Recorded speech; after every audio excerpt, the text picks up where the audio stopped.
This is an emotional affair.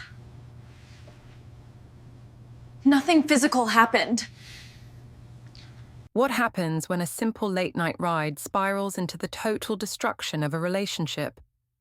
How did a few secret messages and a midnight drive end with my boyfriend handing me legal papers and walking out for good? This is how I lost everything because I thought I could control the story. Before we dive deeper into this story, I have one small request. Please subscribe, drop a like, comment and hit that hype button to boost this channel so more people can discover these incredible stories. The apartment was dark when I slipped my key into the lock at 12:47 a.m. I'd checked my phone 3 times in the elevator, hoping somehow the numbers would change, but there they were, glowing accusingly in the dim hallway light. Evan would definitely notice. He always noticed. I kicked off my heels quietly, padding across the hardwood floor in stockings. The living room was empty, but I could see light seeping from under our bedroom door. My heart hammered as I tried to think of the right explanation. Traffic. Yes, that would work. Late night at the office, then terrible traffic on the way home. Alethea? Evan's voice drifted from the bedroom, calm but alert. That you? Yeah, it's me, I called back, forcing brightness into my voice. Sorry I'm so late. You would not believe the night I had. I heard the bed creak, then footsteps. Evan appeared in the doorway wearing his old college t-shirt and pajama pants, his dark hair messy from lying down. At 35, he still looked boyish when he'd just woken up, but his green eyes were sharp and focused on me. It's almost 1 a.m, he said, glancing at his phone. I was getting worried. I know. The Peterson account needed emergency revisions, and then there was this massive accident on Highway 10. Traffic was completely stopped for like an hour. The lies rolled off my tongue easily. I'd always been good at thinking on my feet. Evan leaned against the doorframe, studying my face. You couldn't text me. I called twice. Damn. I'd seen his calls while Colin was driving me home, but answering would have meant explaining the male voice in the background, the music from his radio, the intimate atmosphere of being alone together in his car at midnight. My phone was dead, I said, holding it up as evidence. I'm really sorry, honey. I know you worry. I wasn't worrying, I was wondering. His tone was measured, careful. The Peterson account was finished yesterday. I remember you mentioning it at dinner. My stomach dropped, but I kept my expression neutral. Evan had an annoyingly good memory for details. There were last-minute changes, you know how clients are. He nodded slowly, but something in his eyes had shifted, a coolness I hadn't seen before. Well, I'm glad you're home safe. Who gave you a ride? The question hit like a physical blow. How did he know I hadn't driven myself?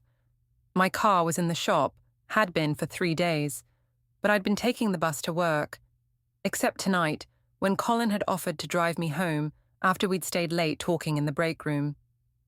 I took an Uber, I said quickly. That's why it took so long. You know how hard it is to get one that late.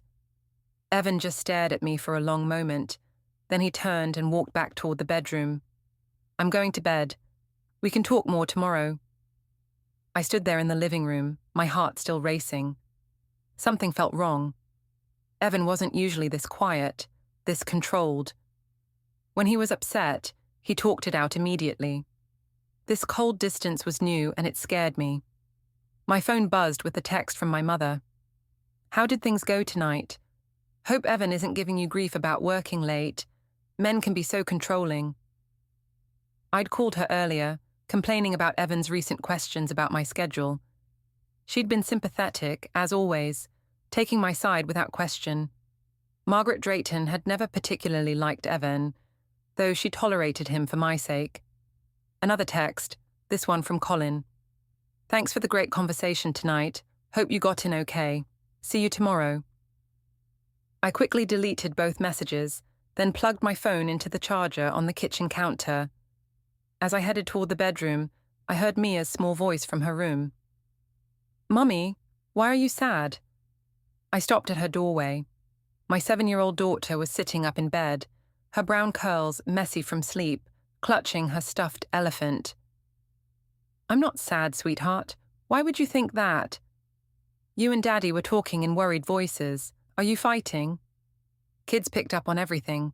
I sat on the edge of her bed and smoothed her hair. "No, baby. Daddy was just concerned because I was late coming home from work. Everything's fine." "Promise?" "Promise." I kissed her forehead. "Now go back to sleep." But as I finally climbed into bed next to Evan's still form, I couldn't shake the feeling that I'd crossed some invisible line tonight. The ride home with Colin had been innocent enough, just 2 co-workers sharing conversation and a car ride.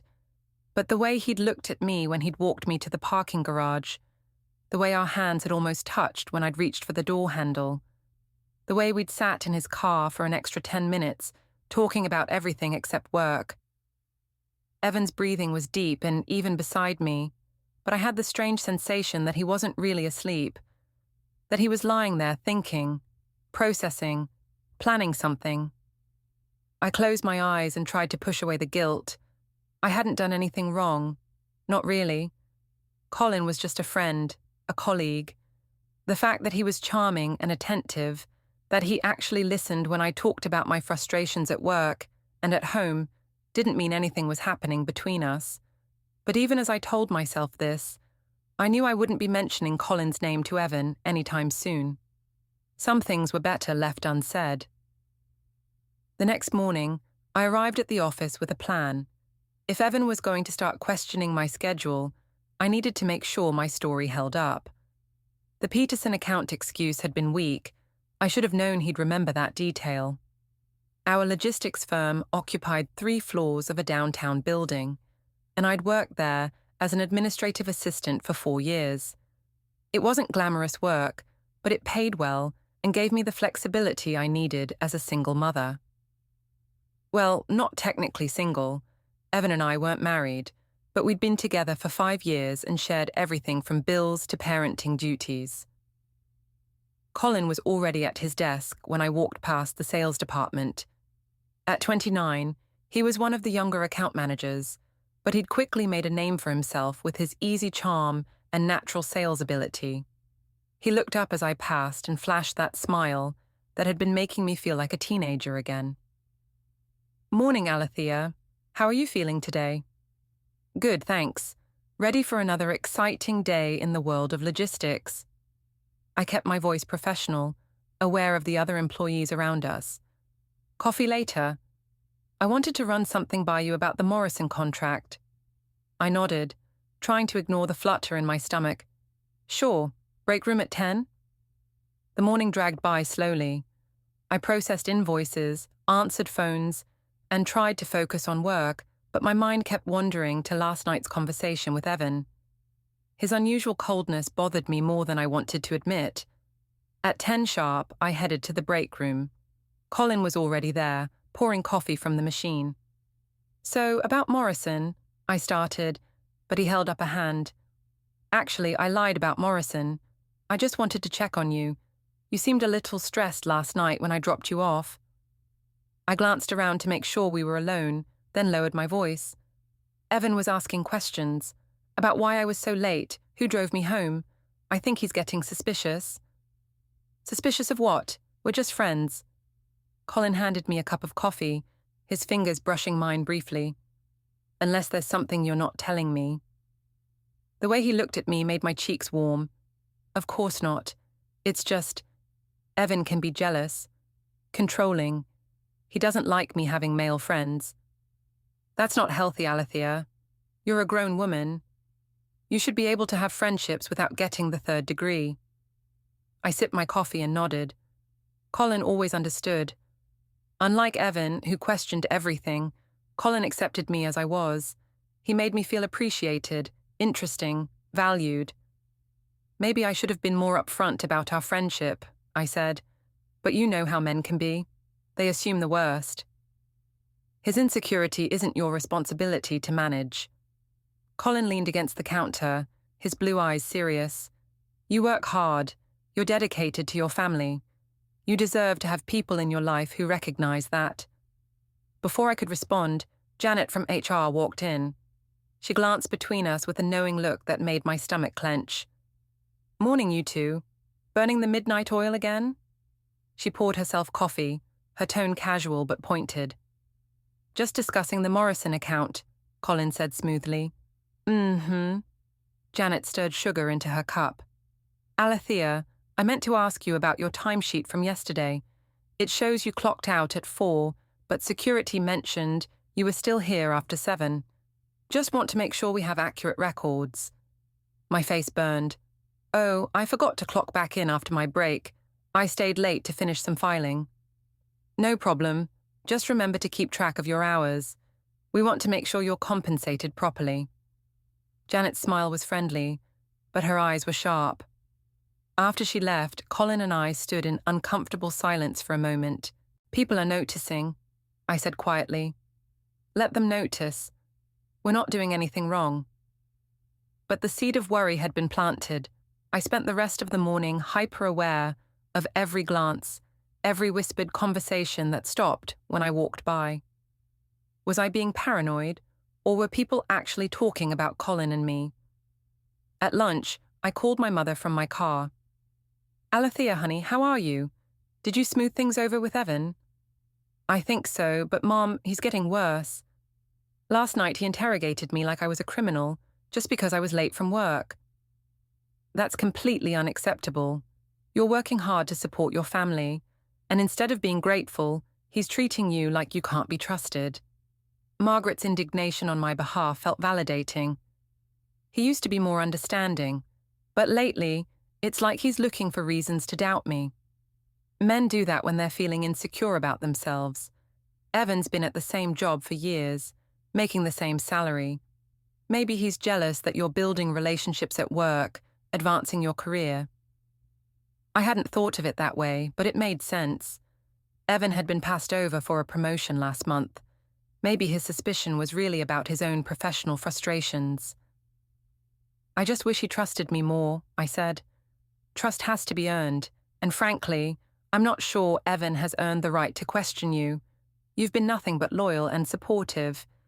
If he can't appreciate that, maybe it's time to reconsider whether this relationship is serving you."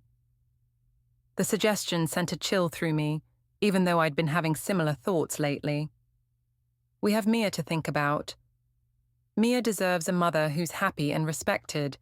Don't stay in a situation that's making you miserable just because it's comfortable. After we hung up, I sat in my car thinking about my mother's words. Was I miserable? Sometimes. Was I unappreciated? Definitely.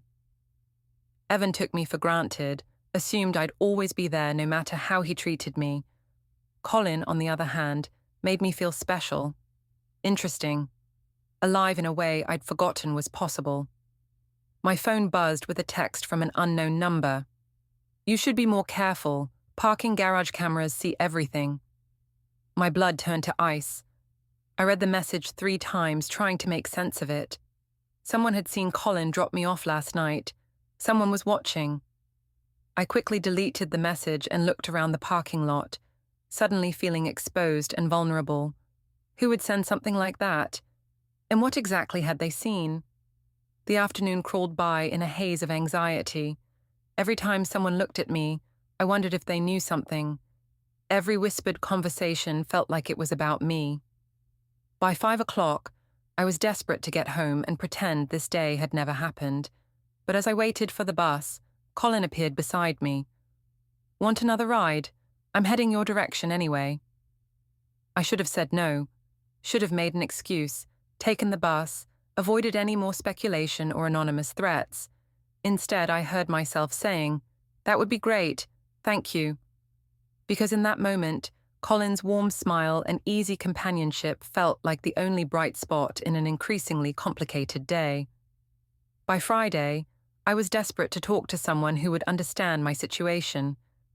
The anonymous message had shaken me more than I wanted to admit, and Evan's continued coolness at home was wearing on my nerves.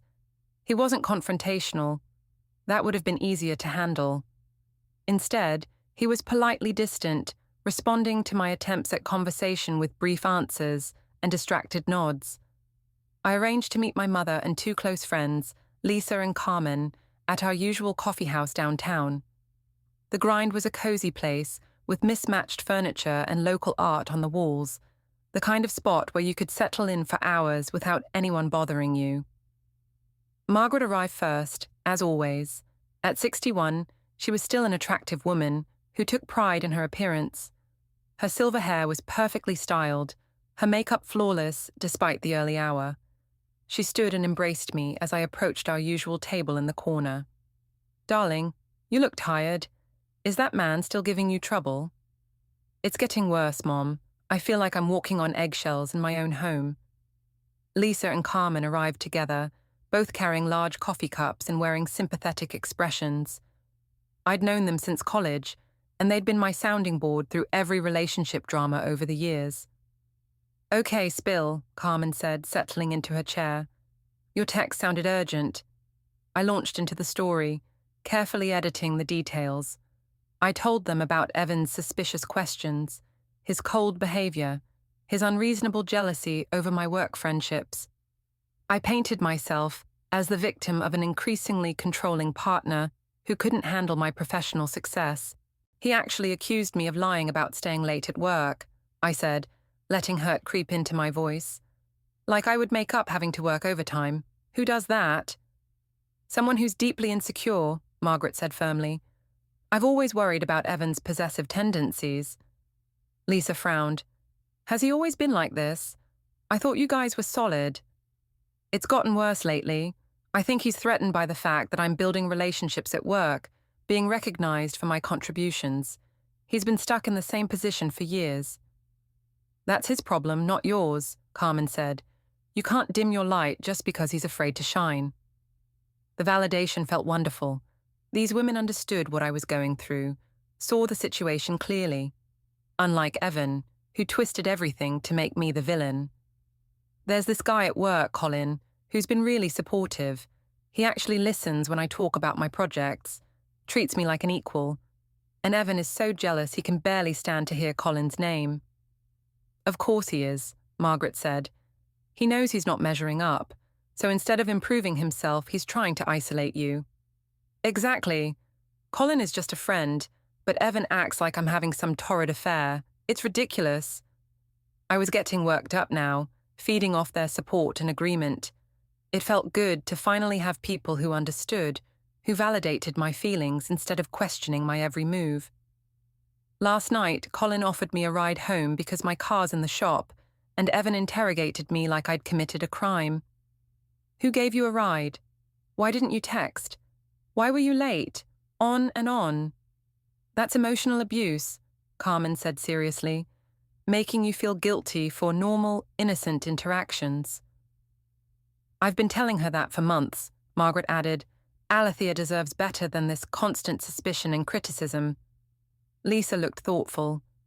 "Have you considered couples counseling? Maybe a neutral third party could help him see how unreasonable he's being." I shook my head. He'd never agree to it. He thinks he's always right, that I'm the problem. Besides, I'm not sure I want to fix this anymore. I'm tired of being made to feel guilty for existing. "Good for you," Margaret said.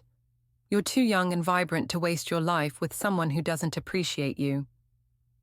We spent another hour dissecting Evan's faults and my options. My friends were unanimously supportive, agreeing that his behavior was unacceptable and that I deserved better treatment. By the time we prepared to leave, I felt vindicated and empowered. "Just remember," Carmen said as we gathered our purses, "you don't owe him explanations for every friendship and every decision. You're an adult. And if this Colin person makes you feel valued and respected, there's nothing wrong with that," Margaret added. "Friendship is important, especially when your partner isn't meeting your emotional needs." I hugged them all goodbye, feeling lighter than I had in days. Finally, people who understood the situation, who saw Evan's behavior for what it really was. I was walking toward the door when I saw him.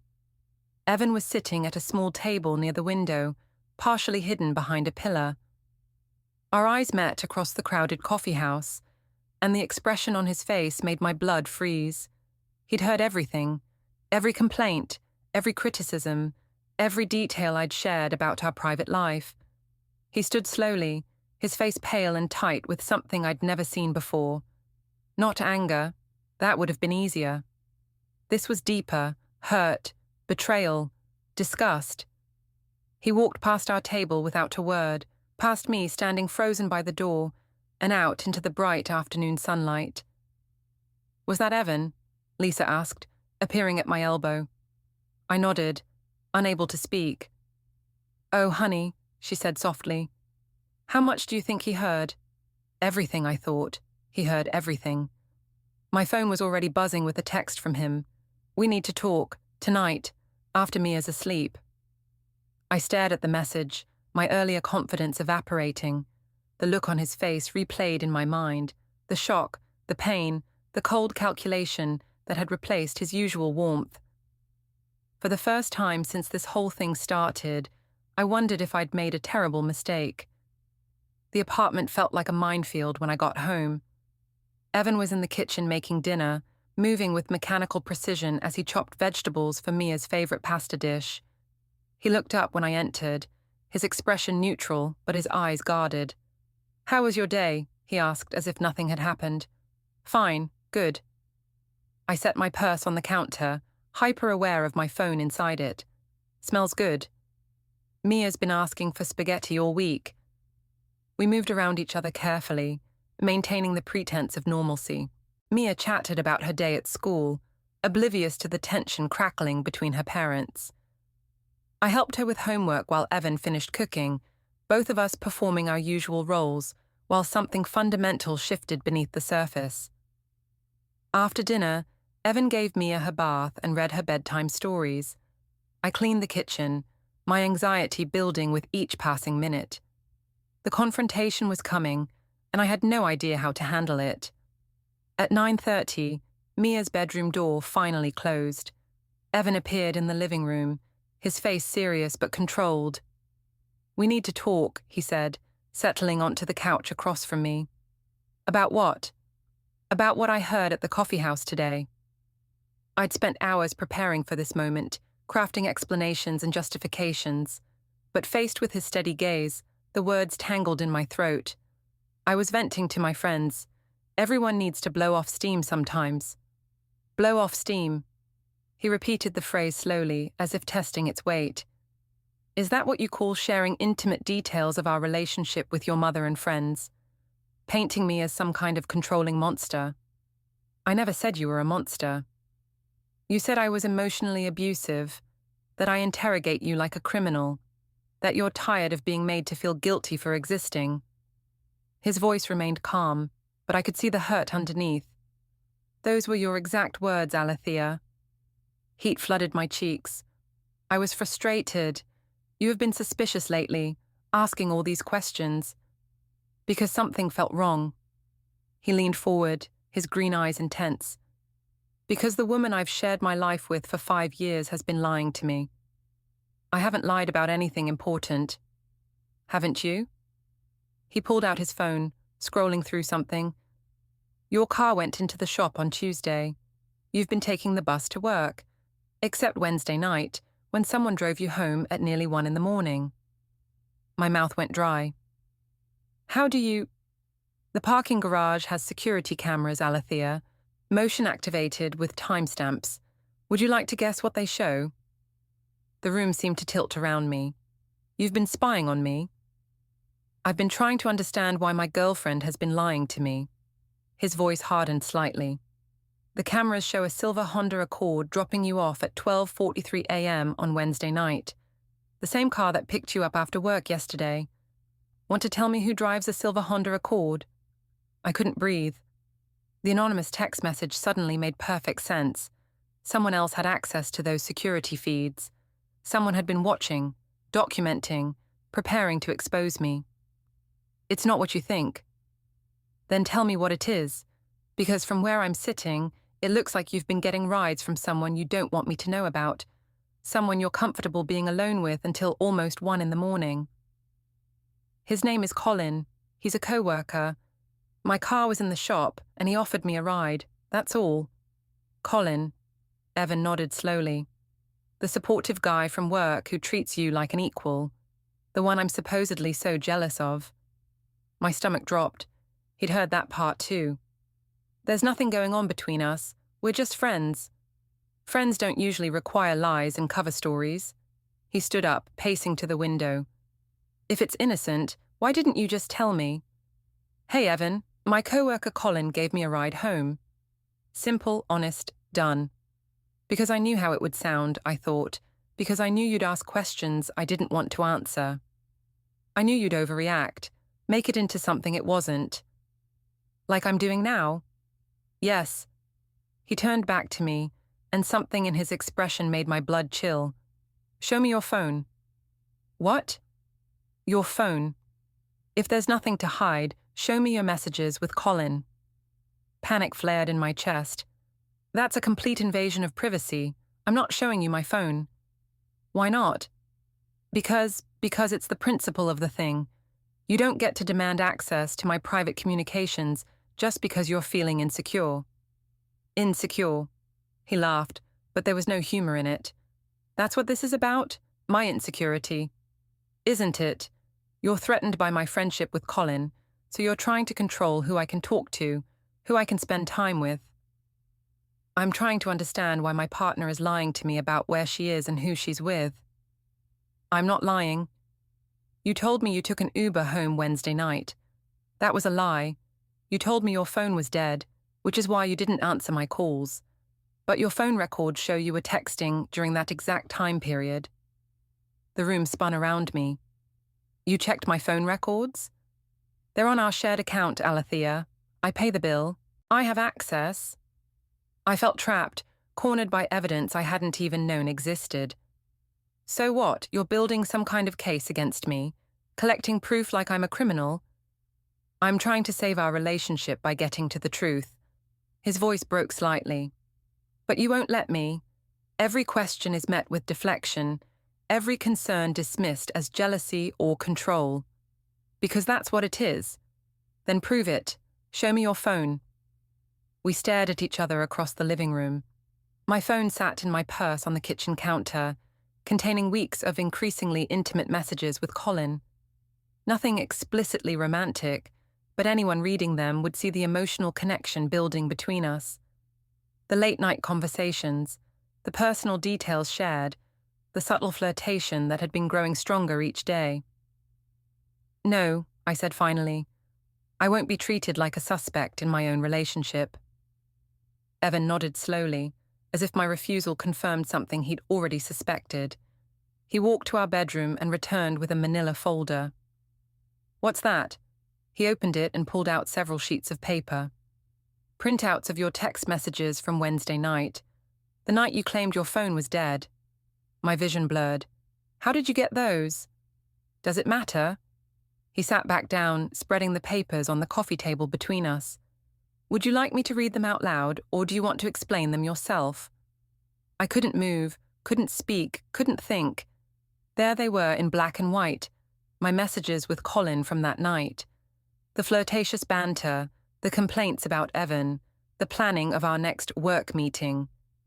This one's interesting, Evan said, his voice deadly quiet.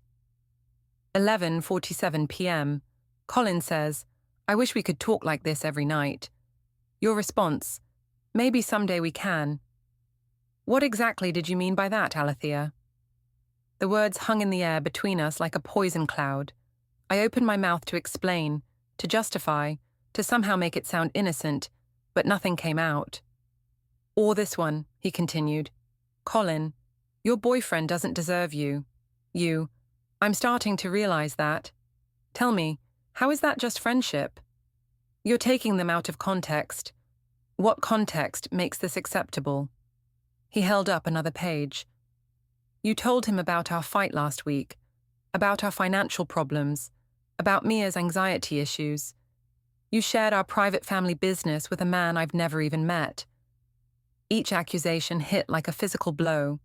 Seeing the messages printed out, reading them through Evan's eyes, I realized how bad they looked, how bad they were. I needed someone to talk to.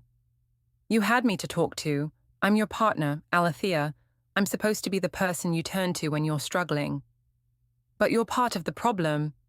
The words escaped before I could stop them, and I saw him flinch as if I'd slapped him. I see. His voice went flat, emotionless. So this is my fault.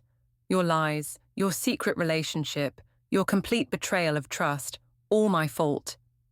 It's not a relationship. What would you call it then? He gathered up the papers, his movements sharp and controlled. Because from where I'm sitting, it looks like an emotional affair.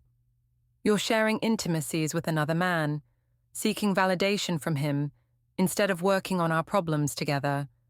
You're lying to cover up time spent with him, deleting messages, creating elaborate cover stories. Nothing physical has happened. Yet, the single word hit me like a thunderclap. Because he was right. I'd been moving towards something with Colin, testing boundaries, seeing how far I could push without technically crossing the line. But in my heart, I'd already crossed it. I want you to stop seeing him, Evan said quietly. I can't do that. We work together. Then I want you to find a new job.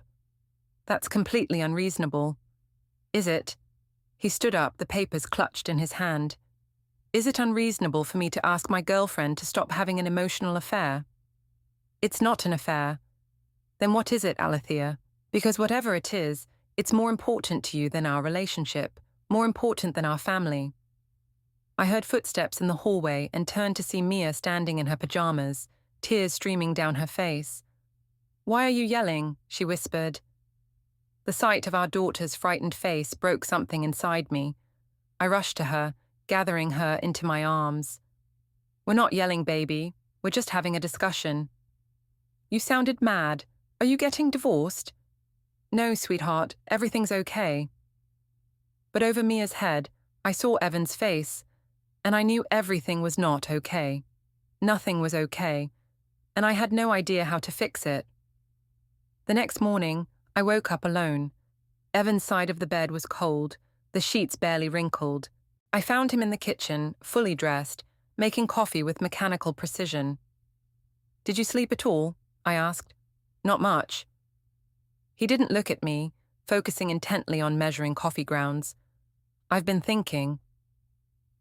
The careful neutrality in his voice scared me more than anger would have. About what? About us. About what happens next. I poured myself coffee with shaking hands. I know last night was intense, but we can work through this. I'll talk to Colin. Set boundaries. It's too late for boundaries, Alethea. Something in his tone made me look up sharply. His face was calm, but there was a finality in his expression that made my stomach clench. What do you mean? I mean, I'm done. I'm done with the lies, the gaslighting, the manipulation. I'm done pretending this relationship can be saved. You're overreacting. Yes, I made mistakes, but nothing actually happened. Everything happened. He turned to face me fully. You chose another man over me. You shared our private business with him. You lied to my face repeatedly. You made me question my own sanity, made me think I was being paranoid and controlling when my instincts were telling me something was wrong. I never meant for it to go that far. But it did, and when I gave you the chance to be honest, you chose to lie again. Even when I showed you the evidence, you tried to minimize it, blame me, make it my fault. I felt the ground shifting beneath my feet. So what are you saying? I'm saying I'm taking Mia and staying at my mother's for a few days. I need space to think, and she needs to be away from this tension. You can't just take my daughter. Our daughter, and yes, I can. I'm her father, and this environment isn't healthy for her right now. Panic flooded through me. Evan, please, don't do this. We can fix this. How? How do we fix the fact that you've been emotionally cheating on me for weeks? How do we fix the fact that you've lied to me so many times I don't know what's true anymore? I'll cut contact with Colin. I'll be completely transparent. You had the chance to be transparent. Multiple chances. You chose deception every time. He walked past me toward Mia's room, and I followed, desperation making me bold. This is about your ego, isn't it? You can't handle that another man finds me interesting, that someone actually appreciates me. He stopped so abruptly I nearly collided with him. When he turned around, his eyes were blazing. Don't you dare make this about my ego when you're the one who betrayed our relationship. I didn't betray anything. I had conversations with a friend. You had an emotional affair. You shared intimacies with another man that should have been shared with me. You sought comfort and validation from him instead of working on our problems together. That's betrayal, Alethea. That's cheating. Nothing physical happened, because you didn't have the chance, but you were moving toward it, and we both know it. The truth of his words hit me like a slap. He was right. I had been moving towards something with Colin, testing the waters, seeing how far I could go. I'm sorry, I whispered. I'm so sorry. Please don't leave. For a moment, his expression softened. I'm sorry too. Sorry that 5 years meant so little to you. Sorry that our family wasn't worth protecting. He continued to Mia's room, and I heard him gently waking her up, explaining that they were going to spend a few days at Grandma Renee's house. Mia's confused questions, his patient answers, the sound of them packing a bag. I stood in the hallway feeling completely helpless. This couldn't be happening. Evan was supposed to forgive me, supposed to understand that I'd made a mistake, but that I loved him, loved our family. After they left, I called my mother, sobbing into the phone. He took Mia, Mom. He just packed her up and left. What? He can't do that. That's kidnapping. He's her father. He has every right. No, he doesn't. Not without your permission. You need to call the police. I can't do that. It would traumatize Mia. Then call a lawyer. This is completely unacceptable. He's punishing you and using your daughter as a weapon. Margaret's outrage felt validating, but also wrong somehow. Evan wasn't trying to punish me. He was trying to protect Mia from our toxic situation. He found out about Colin, I admitted. He had printouts of our text messages. How did he get those? That's illegal. They're on our shared phone plan. He has access. Still, going through your private communications is a violation of trust. He's the one acting inappropriately here. I wanted to believe her, wanted to cast Evan as the villain in this story, but the memory of his face when he'd read those messages, the genuine hurt and betrayal in his eyes, made it impossible. I think I really messed up, Mom. Nonsense. You formed a friendship with a colleague. There's nothing wrong with that. If Evan is too insecure to handle you having male friends, that's his problem. But even as she said it, I knew it wasn't true. What I'd had with Colin wasn't just friendship. It was intimate, secretive, moving towards something that would have destroyed my family. I spent the day calling friends and family, seeking support and validation. Most of them sided with me, agreeing that Evan was overreacting, that his behavior was controlling and manipulative. But Jordan, my brother, was notably quiet when I told him the story. So you were having an emotional affair, he said finally. It wasn't an affair. We never did anything physical. Alethea, come on. I've read the messages Mom forwarded me. That's not just friendship. Mom forwarded you my private messages. She wanted me to see how unreasonable Evan was being. But honestly, I think he has every right to be upset. The betrayal stung. Jordan had always been neutral in my relationship dramas, but I'd expected him to support me this time. You're taking his side? I'm not taking anyone's side. I'm just saying that if Sarah was having intimate conversations with another man behind my back, I'd be devastated too. It's not the same thing, isn't it? You were seeking emotional intimacy from someone other than your partner. You were lying to cover it up. You were sharing private details about your relationship with this other man. How is that not cheating? I hung up on him, furious and hurt, but his words echoed in my mind for the rest of the day. That evening, my phone buzzed with a text from an unknown number. You've been served. I stared at the message, confused. Served with what? Then I heard footsteps in the hallway outside our apartment. A knock at the door. I opened it to find a woman in a business suit holding an official-looking envelope. Alethea Drayton? Yes? You're being served with legal documents. Have a good evening. She handed me the envelope and walked away, leaving me standing in the doorway with my heart hammering against my ribs. Inside were papers I couldn't fully understand, something about custody arrangements and financial separation. Evan's name was on them, along with a lawyer's letterhead. My phone rang. Evan's number. "Did you get the papers?" he asked without preamble. "What is this? What are you doing?" "I'm protecting my daughter and my assets. I'm filing for emergency custody and freezing our joint accounts until we can work out a fair division." "You can't do this. You can't just take everything." "I'm not taking everything. I'm making sure everything is handled legally and fairly. The papers explain your rights and the process moving forward." "Evan, please, don't do this. We can work it out. We could have worked it out if you'd been honest with me, if you'd chosen our relationship over your affair. It wasn't an affair. Keep telling yourself that, Alethea. Maybe someday you'll believe it." The line went dead, leaving me staring at legal papers I didn't understand, facing a future I'd never imagined. 3 weeks later, I sat in a sterile conference room across from Evan and his lawyer, a sharp-eyed woman named Patricia Chen, who looked like she ate people like me for breakfast. My own attorney, a overworked public defender named Mike Stevens, shuffled through papers with the air of a man who'd rather be anywhere else. The custody hearing had been a disaster.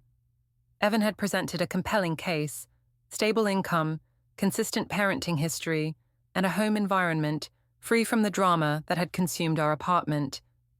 I'd tried to paint him as controlling and vindictive, but the evidence told a different story. The text messages with Colin, printed out and presented as exhibits, my lies about working late, documented through company timesheets and security footage, character witnesses who testified to Evan's dedication as a father and his reasonable concerns about my behavior. Even worse, Colin had been called to testify. Under oath, he'd admitted that our relationship had been emotionally intimate and that I'd shared private details about my family life with him. He'd looked genuinely sorry as he spoke, but the damage was done. "The custody arrangement is straightforward," Patricia Chen was saying. "Mr. Langford will have primary custody, with Ms. Drayton receiving supervised visitation every other weekend until she completes counseling and demonstrates stability." "Supervised visitation?" I looked at my lawyer in panic. "That's not fair. I'm her mother." "Ms. Drayton," the mediator said patiently, "your recent behavior has raised concerns about your judgment and the stability of your home environment.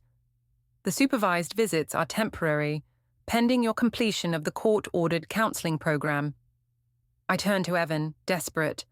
"Please don't do this. Mia needs her mother." "Mia needs stability," he replied quietly. "She needs to know that the adults in her life are trustworthy and focused on her well-being." "I am focused on her well-being." "Are you?" Patricia Chen slid a folder across the table. "Because according to these records, you've missed 3 scheduled visits with Mia in the past 2 weeks. You've also been terminated from your job for violating company policy regarding workplace relationships." My face burned. The firing had been humiliating. HR had discovered the extent of my relationship with Colin and deemed it inappropriate given our respective positions. Colin had been transferred to another department, but I'd been let go entirely. "I've been dealing with a lot of stress. Stress that you created through your own choices," Evan said. His voice was calm, but I could see the pain underneath. "Stress that you're now allowing to affect your relationship with our daughter." "The financial arrangements are also straightforward," Patricia continued. "The joint accounts have been divided according to each party's contributions. Ms. Drayton will receive her fair share, minus the costs associated with these proceedings." "What about the apartment?" "Mr. Langford will take over the lease. You'll have 30 days to remove your belongings." Saturday, 2 p.m., Family Services Center, Room 4. Alethea arrived 10 minutes early, clutching a stuffed giraffe she'd bought that morning, the kind of impulse purchase she could no longer afford. She wore the navy dress Evan used to say made her look like the best version of herself. Today it just felt like a costume. The social worker, Ms. Rivera, greeted her with professional warmth and led her to the play table where Mira sat colouring with Evan. Their daughter looked up, eyes wide, then ran straight to her father's legs instead of to her mother. That hurt more than the judge's gavel ever could. For the first 20 minutes, Mira kept Evan in her sightline at all times. Alethea swallowed the urge to cry and sat on the floor anyway. "Hi, baby. Mummy missed you." Mira glanced at Evan. He nodded. Only then did she inch closer, holding out a crayon drawing. 3 stick figures. 1 tall, 1 medium, 1 small. The tall one and the small one were holding hands. The medium one stood alone, outside a red crayon house. Alethea's throat closed. The hour crawled by in supervised snippets. Forced songs, awkward questions, Mira's shy glances at the clock. When Ms. Rivera announced time, Mira hugged her father tight, then, almost as an afterthought, gave Alethea a quick, stiff-armed squeeze. Evan lifted Mira onto his hip. "Say goodbye to Mommy." "Bye, Mommy," Mira whispered, already burying her face in his neck. They left. Alethea stayed on the carpet until Ms. Rivera gently touched her shoulder. In the parking lot, she sat in her car and finally let herself shake. That night, she opened her journal for the first time since the hearing and wrote 1 line, over and over, until the page tore. "I did this, I did this, I did this." 3 months later, the visits moved to the park, unsupervised. 2 hours on Saturdays. Mira now ran to her first, arms open, legs pumping. The drawing still had 3 figures, but the medium one was closer now, sometimes even touching the others. Evan waited on the bench, hands in his lap, watching without interfering. One Saturday, as Alethea buckled Mira into her car seat after ice cream, Evan approached. "She asked if you could come to her preschool play next week." Alethea's heart stuttered. "I'd love that." He nodded. "It's not. We're not there yet. But she wants you in the audience. That matters." "I know, thank you." He started to walk away, then stopped. "You look different," he said quietly. "I am different." She met his eyes for the first time without defensiveness. "I'm still becoming her, but I'm not the same woman who lied to you anymore." He studied her face for a long moment, then gave the smallest nod and left. It wasn't forgiveness. It wasn't reconciliation. But it was a crack of light. And for the first time in a year, Alethea let herself believe that some things, maybe not everything, maybe not even them, but some things could still be rebuilt. One honest brick at a time.